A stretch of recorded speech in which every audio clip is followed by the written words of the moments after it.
ያዘጋጀሁላችሁ በጣም ብዙ ሰው ጠይቆኛል። ከዚህም በፊት ሰርቻለሁ፣ ዩቲዩብ ላይም ሰርቼላችኋለሁ። አሁን ግን በጣም ብዙ እናቶች ልጆቻቸው ፀጉራቸው የቆሳሰለ፣ ፀጉራቸው አልድን ያለ፣ ፀጉራቸው ደግሞ የፈነዳዳ ውሃ ይቋጥርና መግልና ደም የሚመስል የቋጠረ፣ ከዛ ደግሞ ፈንገስ፣ ፎሮፎር፣ ቆሮቆር የሚመስል ብዙ ፀጉራቸው የተበላሸ፣ ከዛ ንቅል ብሎ ከስር የሚወጣ፣ ከዛ እንደ ቅርፊት ነገር እንደዚህ የሚቀረፍ የሚያሳክካቸው የሚበላ ቡን ያለ፣ ሲቆስል ደግሞ የፀጉራቸው እጣቢ ሁሉ ፊታቸው ላይ እየፈሰሰ ፊታቸውንና ሰውነታቸውን የሚያበላሽ ህፃናቶች በብዛት አሉ። ህፃናቶች ሳይሆኑ ትልልቅ ሰዎች ሁሉ አሉ። እሱ ምንድነው? አይን፣ የሰው አይን ቡዳ ያለባቸው፣ አንዳንዴ ደግሞ ፀጉር ቤት ሄደው ከፀጉር ቤት ፈንገስ፣ ባክቴሪያ ብዙ በሽታ ይዘው የመጡ ናቸው። ከዛ ሲቀጥል ደግሞ በማበጠሪያ ፀጉር ቤት እየሄድን ደግሞ በማበጠሪያና በፎጣው ራሱ በመጠቅለያ ራሱ ይዘን መተን ብዙዎቻችን የምንቸገር የሚያሳክክ ቆዳችን የአይን የሚመስልና የማያምር ቆዳው ሹሩባም ሲነሳ ፀጉራችንም ሲሰራ እንደዚህ አብሮ ቅርፍ ብሎ ቆዳችን የሚሰበሰብ ያረጀ የሚመስል ብዙ ጭንቅላቶች አሉ። ብዙ አይነት ጭንቅላቶች አሉ። ስለዚህ እነዚህ ጭንቅላቶች ደግሞ የብዙ ሰው ህመም፣ የብዙ ሰው ስቃይ፣ የብዙ ሰው ችግር ነው። ከዛ የፀጉራችን ፍሳሽ አንገታችን ላይ ሰውነታችን ያሳክከናል። አንገታችን ላይ ፍሳሹ ይፈሳል። ይሄ ፎሮፎር ነው የሚሆነው። ግንባራችን ፎሮፎር ይሆናል። ቅንድባችን ፎሮፎር ይሆናል። ፀጉራችን በጣም በሚያሳስብ ሁኔታ ቆስሎ የጎረጎደ፣ ፀጉራችን ያለቀ ላሽ የሚመስል ባዶ የሚመስል ፀጉር ያለን ሰዎች አለን በብዛት ማለት ነው። ስለዚህ ሁላችንም መጠቀም ያለብን ሁሉ በደንብ አዳምጡትና ተጠቅማችሁ እናንተ እንዴት ድናችሁ፣ የእውነት ነው የምላችሁ ዘመናችሁን ሙሉ ነው የምትመርቁኝ። ስለዚህ በአግባቡ ተጠቀሙ ስላችሁ በአግባቡ መጠቀም ነው ያለባችሁ። መጀመሪያ ፀጉር ካላችሁ በደንብ ሰው ነው እየገለጠ እየከፈተ በግራዋ እሽት አድርጎ ማጠብ ያለበት በደንብ ማለት ነው። ከግራዋ በኋላ ይሄንን የምድር እንቧይ ተሰነጥቁትና እሽት ማረግ እላዩ ላይ የምድር እንቧይ ማለት ነው። በደንብ አድርጋችሁ ቆዳችሁ ላይ ፈግፍጋችሁ ማሸት። ከዛ በኋላ ደግሞ እነዚህን ሁለቱ በግራዋና በምድር እንቧይ ካሻችሁ በኋላ እንዶድ ካላችሁ በእንዶድ ትታጠባላችሁ። ሙልጭ አድርጋችሁ ለ2 ሰዓት ያህል እላያችሁ ላይ ይቆያል። ለ2 ሰዓት ያህል ይሄን መድኃኒት ሰርቼላችኋለሁ። ዩቲዩብ ላይ ግን በሌላ ነው የሰራሁላችሁ። አሁን ደግሞ በሌላ ነው የሰራሁላችሁ። ስለዚህ በደንብ እንድታዳምጡ ትፈልጋለሁ። ይሄንን በተለይ ለእንደዚህ ከባድ ቁስልና ከባድ ህመም ላለበት ሰው ባደገኛ ሁኔታ የመጋገለ ምግልግል ያለ ሰው ሰርቼ በጣም እንጃ በ3 ቀን ሄዳ ነው። ለዛ ብዬ ነው ያመጣሁላችሁና በደንብ አድርጋችሁ ለስንት ቀን በተከታታይ ላለማቋረጥ ለ15 ቀን በግራዋ ይታጠባሉ። በዚህ በምድር እንቧይ ይታሻሉ። ከዛ በኋላ ደግሞ ከ2 ሰዓት በኋላ ይታጠባሉ እንዶድ እንኳን ካጣችሁ በሳሙና ኖርማል ሳሙና ምንም ሽታ የሌለው ሳሙና፣ ምንም ኖርማል ሳሙና ጭቃ የምንለው አይነት ሳሙና፣ በሱ ሳሙና ትታጠባላችሁ ማለት ነው። በሳሙናውን ከታጠባችሁ በኋላ በንጹህ ሳሙናውን ጽድት ሳሙናው ምናልባት እንኳን ልድፍ የማይል ጭቃ ሳሙና ባይሆን ጥሩ ነው። አጃክስ ብታረጉት አሪፍ ነው። ሽታ ምን ላይ ኖረው ማለት ነው። ከዛ በኋላ እሱን አርጋችሁት ልጅም አዋቂም ይሄ እናያችሁት ይሄ የተዘጋጀ ነው። አሁን ይሄ ለፀጉር የሚሄድ ነው። ብዙ አላሳያችሁም፣ ቲክቶክ ይዘጋብኛል።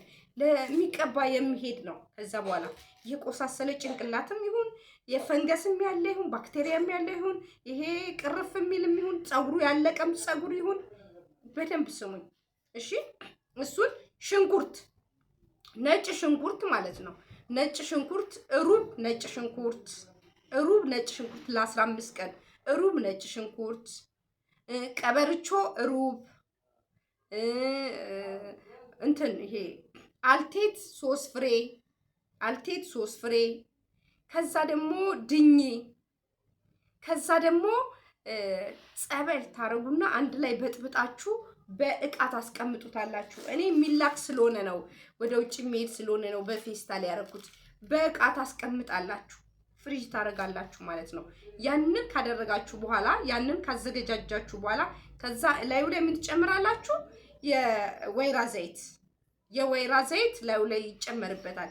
ስትቀቧቸው ቆዳቸውን ጸበሉ ወዲያው ስለሚደርቅ ቅርፍ አድርጎ ስለሚይዛቸው አብራችሁ ከጸበሉ ጋር አርጉና ከወይራ ዘይት ጋር አርጉና አንድ ላይ አብራችሁ ፍጩት ጸጉራቸውን። ከዛ ውስጡን ያንን በእንዶድና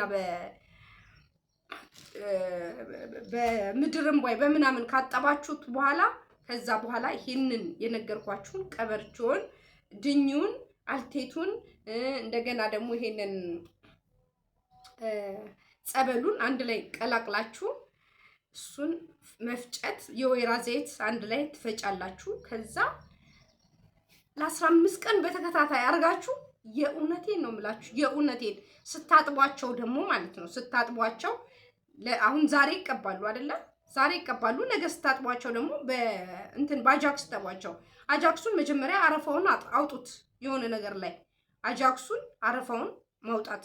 አጃክሱ ድርቀት ስላለው የወይራ ዘይት ነው የምትጠቀሙት። ሌላ ቅባት አትጠቀሙ። የወይራ ዘይት ካጣችሁ እንኳን ፓራፊን ነው የምትጠቀሙት። የወይራ ዘይት መጠቀም ካቃታችሁ ፓራፊን ነው የምትጠቀሙት። ከዛ ልጆቻችሁ እንዴት አድርገው ፀጉራቸው እንዴት እንደሚያምር እንዴት ሙልት ብሎ እንደሚያድግ እንዴት ጤናቸው እንደሚመለስ በዛው አጋጣሚ ባይዘዌ የቡዳ ካለባቸው አይነ ጥላ ካለባቸው የሆነ ገርግር ነገር ካለባቸው ልጆቻችን ላይም አዋቂ ላይ የሚሆን ማንኛውም ሰው ላይ እግረ መንገዳቸውን ጥብ ነው የሚያደርግላችሁ። እግረ መንገዳቸውን ጽድት። አንድ መድኃኒት ስነግራችሁ መድኃኒቱ ብቻ አንዱን ነገር ብቻ አይደለም ይዞት የሚሄደው፣ ብዙ ነገራችንን ነው የሚያጸዳልን። እሺ ብዙ የውስጥ ህመማችን፣ የቆዳ ህመማችንን፣ የቆዳ ይሄ ፈንገስ፣ ባክቴሪያ ምናምን ብዙ የነርቭ ሲስተማችን ሁሉ ነው የሚያስተካክልልን፣ ያነቃቃልናል። እውነቴን ነው የምላችሁ። ከዛ እንደዚህ ማሳጅ ማድረግ ለ2 ሰዓት ያህል አይደለም የምንቀመጠው፣ ለ10 ደቂቃ ያህል በደንብ ማሳጅ ማድረግ፣ በደንብ ማለት ነው በደንብ ማሳጅ ማድረግ ማለት ነው። ከዛ ከ2 ሰዓት በኋላ ለ10 ደቂቃ ለ20 ደቂቃ ማሳጅ አድርገን ከ2 ሰዓት በኋላ ማጠብ። አጥበን ወይ ፓራፊኑን እንቀባለን፣ አለበለዚያ ደግሞ የወይራ ዘይቱን እንቀባለን። ደረቅ መሆን የለበትም፣ ቆዳቸው ደረቅ መሆን የለበትም። ምክንያቱም መድኃኒቱ የነገርኳችሁ መድኃኒት በጣም አደገኛ ነውና ቆዳቸው ይሰነጣጠቃል። ስር ድረስ ነው ሰርጎ የሚገባው፣ ይሰነጣጠቃል። ስለዚህ ያ ቆዳቸው እንዳይሰነጣጠቅ እናንተ ፓራፊልና በቀን እንደው ቢቻላችሁ በቀን 2 ጠዋት ትምህርት ቤት ሲሄዱ ልጆች ከሆኑ ማታ ሲመጡ ደግሞ ሊተኙ አካባቢ ትንሽ ቆዳቸው ውስጥ ሳይፈስ ሳይዝረከረክባቸው ውስጡ እያደረጋችሁ እንደዚህ አሸት ማሳጅ ብታደርጓቸው ፀጉራቸው እንዴት እንደሚያምር ገብርኤልን ነው የምላችሁ። በጣም ነው ፀጉራቸው የሚያምረው። እንደሱ አድርጋችሁ የልጅ ብቻ ሳይሆን የአዋቂንም ፀጉር መመለስ ይቻላል ወደ ቦታው።